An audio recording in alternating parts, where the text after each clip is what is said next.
Pilek, batuk, demam. Siapa sih yang nggak pernah ngalamin 3 serangka ini? Dan jujur aja, kadang bikin kita cemas ya kan?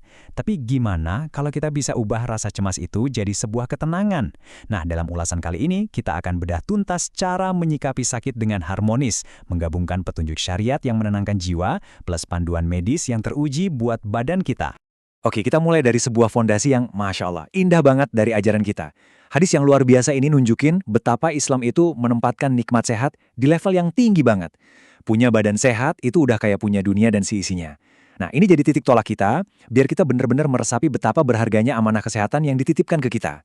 Nah, ini dia peta perjalanan kita. Pertama, kita pahami dulu sakit dari dua sisi. Terus, kita telusuri akarnya dari sisi spiritual dan fisik. Setelah itu, kita masuk ke panduan praktis buat sembuh. Dan terakhir, kita belajar bangun benteng pertahanan lahir dan batin. Yuk, kita mulai. Bagian pertama, memahami hakikat sakit.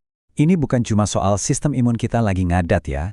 Dalam kacamata seorang mukmin, sakit itu adalah sebuah peristiwa yang jauh lebih dalam.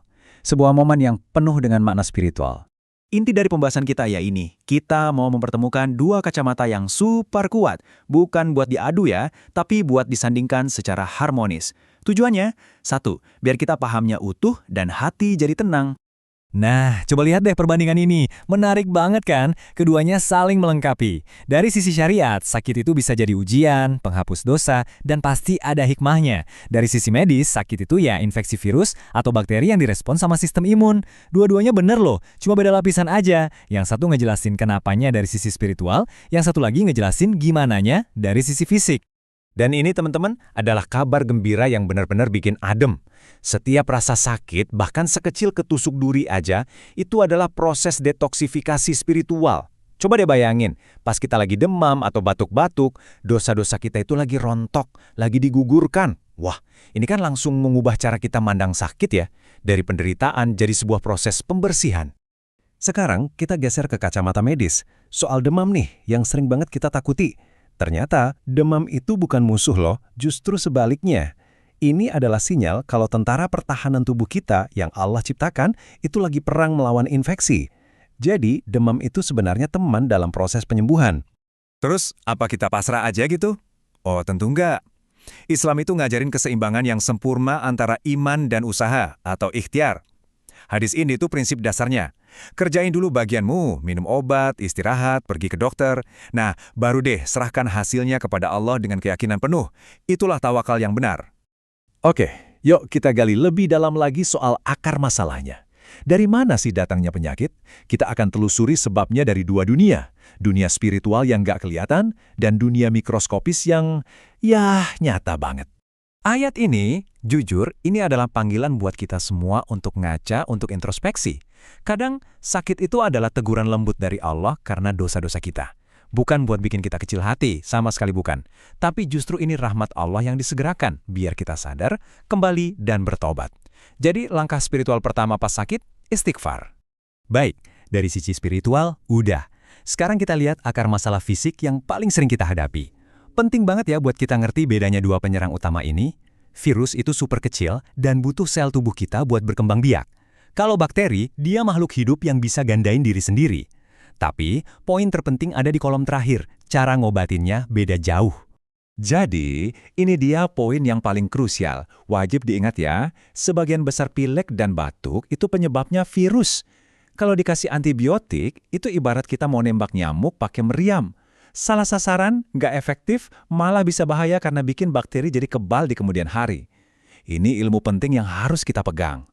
Oke, kita udah paham hakikatnya, udah tahu sebabnya. Sekarang bagian yang paling ditunggu-tunggu. Apa dong yang harus kita lakuin pas sakit? Kita akan gabungin kekuatan doa sama kearifan medis. Untuk kebanyakan kasus pilek, batuk, dan demam biasa, obat terbaiknya itu ya 3 pilar ini. Pertama, istirahat total. Kasih badan waktu buat masuk bengkel. Kedua, penuhi cairan dan nutrisi. Anggap aja ini amunisi buat tentara imun kita. Dan ketiga, awasi gejalanya. Tindakan sederhana nih, tapi super efektif. Terus pas sakit, gimana sama ibadah? Apa jadi beban? Sama sekali enggak. Islam itu punya konsep yang indah banget. Namanya rukhsah atau keringanan. Ini bukti cintanya Allah.